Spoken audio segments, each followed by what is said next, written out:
Assalomu alaykum, bizlarni kuzatib turgan hammaga.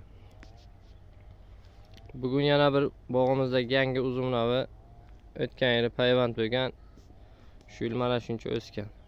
Bu uzum navimizning nomi Itum 9. Bu ham urug'siz kishmish navi hisoblanadi. Bu navimiz katta maydonlarga qilishga ham bemalol tavsiya qila olinadigan nav deb hisoblayman. Bu uzum navimiz avatar uzumidan bir hafta 5 kun keyin pishadi. Tashishga juda yaxshi nav.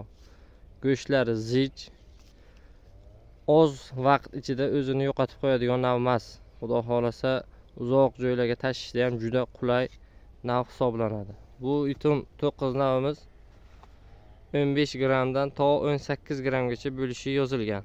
Xudo xolasa buni kuzatishni davom etamiz. Nasib qilsa pishgan vaqti videolarini ham ko'rsatib boramiz. Bu o'zi o'tgan yilgi payvand, mana shu yerdan payvand qilingan.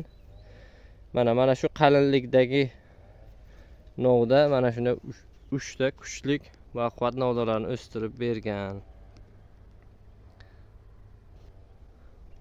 Mana bu bargi 5 qismga bo'lingan va uchidagi arra qismlari uchlik hammasi. Shakar miqdori o'rtacha, badga urib ham ketmaydi, ja past ham emas, odamga yoqadigan ta'mga ega. Ta'mi oddiy, lekin shakari ko'p ham emas, kam ham emas. Yaxshi, juda ajoyib uzum navi hisoblanadi.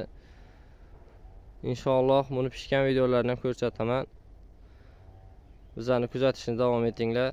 Podpiska bo'lib qo'yish eslaringizdan chiqmasin. Obuna bo'lib qo'yinglar.